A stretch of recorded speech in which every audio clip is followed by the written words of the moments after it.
नमस्कार, स्वागत है आप सभी का एक बार फिर से आनंदीबाई हरसे सरस्वती बालिका विद्या मंदिर इंटर कॉलेज जालौन की ऑनलाइन स्टडी एजुकेशन में मैं धर्मेंद्र कुमार सिंह राजा सर आज यहाँ पर आपको विषय जो है वो हिंदी, ठीक है ना। ये मेरा हिंदी का चैप्टर है और ये हमारा चल रहा है निज भाषा उन्नति, ठीक है। ये हमारा जो चैप्टर चल रहा है, ठीक है, निज भाषा उन्नति, इसका आधा पोर्शन मैंने आपको करवा दिया था। ये 5वां चैप्टर है और इससे पहले हमने आपके बहुत सारे लेक्चर अटेंड किए हैं। ये मेरा 19वां लेक्चर है, ठीक है। इससे पहले मैं आपको 18 लेक्चर और प्रोवाइड करा चुका हूँ, ठीक है। इससे पहले मैंने आपको पढ़ाया था कि इसमें था कि उन्नति कैसे हो सकती है, यानी कि भारत की निज भाषा उन्नति कैसे हो सकती है, वो हमको पढ़ना था, ठीक है, जो हमने बहुत अच्छे से पढ़ा है, ठीक है।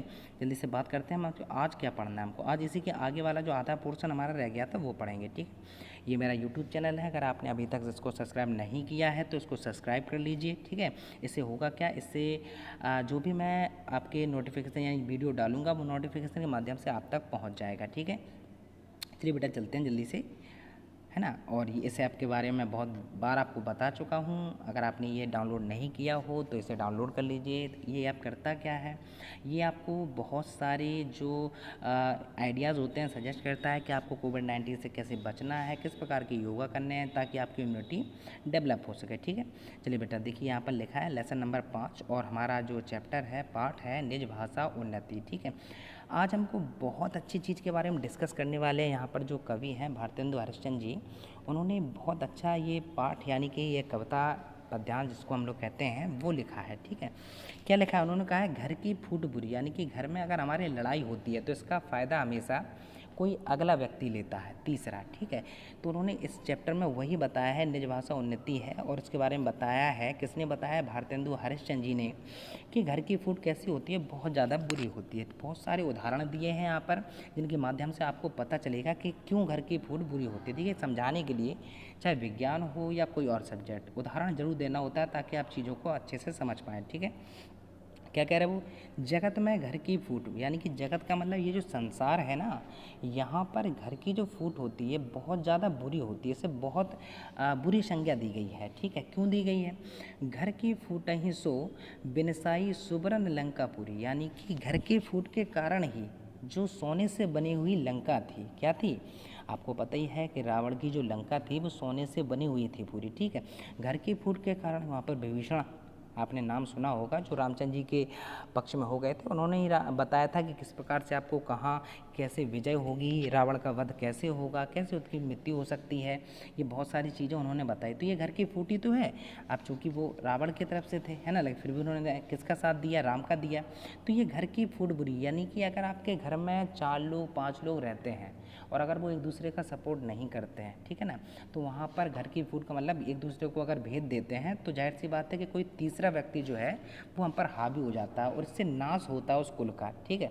क्या कहा उन्होंने, घर की फूट के कारण ही जो सोने की लंका थी वो क्या हो गई, नष्ट हो गई, फूट गई, है ना। फूट के कारण, फूटने का मतलब आग लग गई थी, ठीक है ना, ख़त्म हो गई, ठीक है। तो ये किसके कारण हुआ, घर की फूट के कारण हुआ, ठीक है। उसके बाद क्या है, फूट ही सौ शत कौरव नासे भारत युद्ध भव, यानी कि घर के फूट के कारण ही, है ना, 700, है ना, यहाँ पर कितने 100, है ना, 100 कौरव जो थे वो क्या हो गए, मारे गए। और महाभारत का इतना बड़ा युद्ध, यानी कि अभी तक का अगर सबसे बड़ा युद्ध इतिहास में कहा जाता है तो महाभारत का कहा जाता है। क्यों, क्योंकि यहाँ पर इतना रक्त बहा था कि यहाँ की अभी भी जो ज़मीन है कुरुक्षेत्र की वो लाल है ना, क्योंकि इतना रक्त बहा वहाँ पर सैनिकों का, इतनी मृत्यु हुई वहाँ पर सिर्फ घर की फूट के कारण, क्योंकि आपस में उनकी बनती नहीं थी। इस चक्कर में क्या हुआ, युद्ध हुआ और जिसके कारण वहाँ पर मतलब अनेक, कैसे कहें आपको, सैकड़ों लाखों लोग जो हैं वो मारे गए एक छोटी सी घर की समस्या के कारण, ठीक है ना। उसके बाद क्या है, देखिए अगला क्या कह रहा है, जाको घाटो या भारत में अबलो नहीं पुजो, यानी कि जिस कारण जो उस युद्ध से घाटा हुआ था, हानि हुई थी, उसकी पूर्ति जो है भारत अब तक नहीं कर पाया है। यानी कि अभी तक देखिए, आपको पता है कोई भी देश इस समय युद्ध नहीं चाहता है। जैसे अभी इस समय आपको देखा है चीन और भारत में तनातनी चल रही है बॉर्डर पर, है ना। तो युद्ध कोई भी देश नहीं चाहता है। क्यों नहीं चाहता है, क्योंकि युद्ध से सिर्फ हानि होती है, जान माल की, एक तो जो हमारे सैनिक होते हैं उनकी मृत्यु हो जाती है, बहुत सारी चीज़, आर्थिक समस्याओं का भी सामना करना पड़ता है, ठीक है, बहुत सारी चीज़ों का नाश होता है। इसलिए इस समय प्रेजेंट में हालांकि कोई नहीं चाहता कि युद्ध हो, और एक अच्छा राजा तो बिल्कुल ये नहीं चाहेगा कि युद्ध हो जिससे उसकी सेना के कुछ सैनिक जो हैं वो ख़त्म हो जाए। ठीक है, तो यहाँ पर क्या कह रहा है वो कि जाको घाटो या भारत में अबलो नहीं पुजे, यानी कि अभी तक उसका घाटा जो है वो क्या है, पूर्ति नहीं कर पाया भारत। ठीक है, फूटें सो जयचंद बुलायो जबनन भारत धाम, यानी कि फूट के कारण ही जयचंद राजा के बारे में सुना होगा। ठीक है ना, जयचंद ने किसको बुलाया, अफगान को बुलाया था, अफगान शासक जो थे उनको बुलाया युद्ध करने के लिए, यानी कि क्योंकि पृथ्वीराज से इनका थोड़ा पंगा चलता था। ठीक है ना, तो इस चक्कर में क्या हुआ कि युद्ध के कारण जो है इनके कारण यानी कि घर की फूट के कारण आपस में, जबकि ये क्या थे, जो जयचंद जी थे इनकी पुत्री से शादी हुई थी पृथ्वीराज चौहान की। ठीक है, तो इन्हें आपस में फूट के कारण का बनती नहीं थी, तो इस चक्कर में इन्होंने क्या किया, अफगानों को बुलाया और किससे युद्ध करवाया, किसका साथ दिया, जयचंद ने दिया अफगानों का साथ, और इससे क्या हुआ, पृथ्वीराज चौहान की हार हुई। उसके बाद जयचंद को भी उन्हीं अफगानों ने हरा दिया था।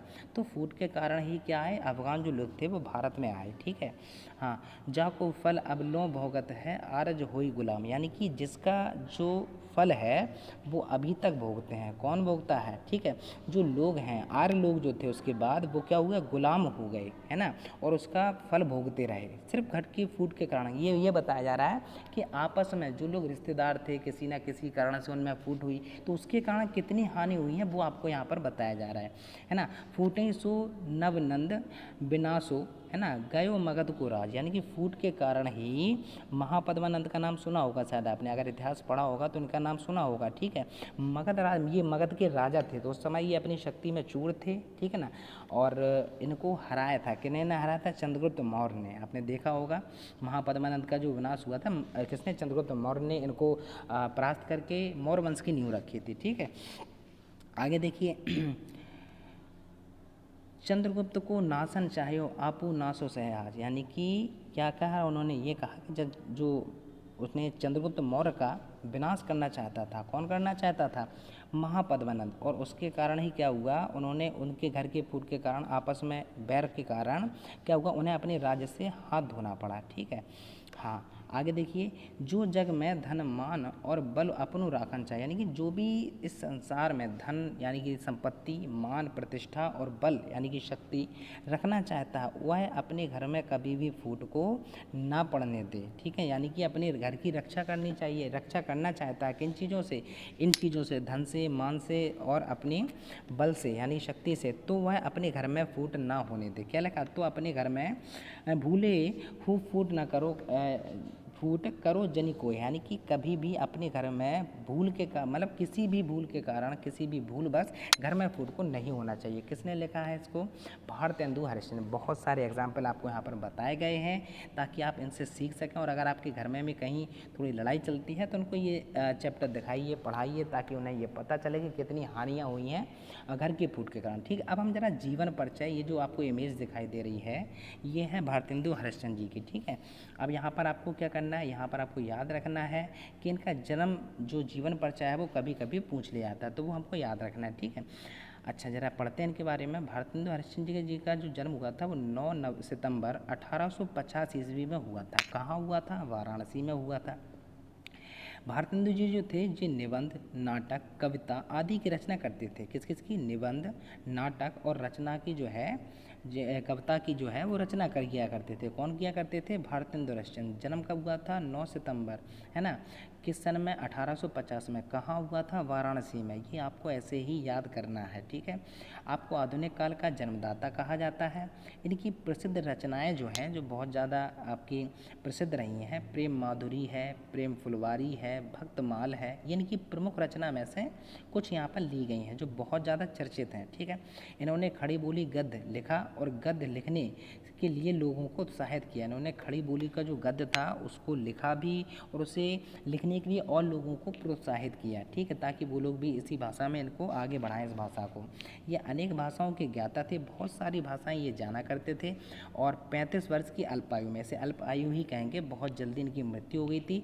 6 जनवरी 1885 में इनकी मृत्यु हो गई थी। ठीक है, चलिए बेटा, यहाँ पर हमने जीवन परिचय देख लिया है। अब अगर आएगा तो आपको याद भी करना है, इसको कॉपी में मेंशन भी करना है और आप इसको क्या करेंगे, याद भी करनी है। ठीक है, यहाँ पर शब्दार्थ देखिए मैं आपको पहले बता चुका हूँ, फिर भी देख लीजिए। मूल का मतलब होता है आधार, सूल का मतलब होता है पीड़ा, विलंब का मतलब देर, यत्न का मतलब यत्न यानी प्रयास करना, भृत्यन का मतलब सेवकों, मधि का मतलब होता है बीच में, बेगी का मतलब होता है शीघ्र, प्रवीण का मतलब होता है कुशल और हीन का मतलब होता है अधूरा, विंसाई का मतलब होता है नष्ट, पूज्यो का मतलब पूरा हुआ, जवन का मतलब यवन और आरज का मतलब होता है आर्य लोग। ठीक है ना, जो आपने अभी पढ़ा ना, तो ये यहाँ पर क्या थी, इसके शब्दार्थ थे। यहाँ पर बहुत कोशिश की गई कि आपको आसानी से चीज़ें समझाई जा सकें। अगर उम्मीद है कि आपको समझ में आ गया होगा, नहीं आ गया तो वीडियो को एक बार और प्ले करके देख लीजिए। आशा करते हैं कि आप सभी लोग अपने अपने घरों पर सुरक्षित होंगे। ठीक है, अगर आपको वीडियो पसंद आई है तो वीडियो को लाइक करें, चैनल को सब्सक्राइब करें। धन्यवाद।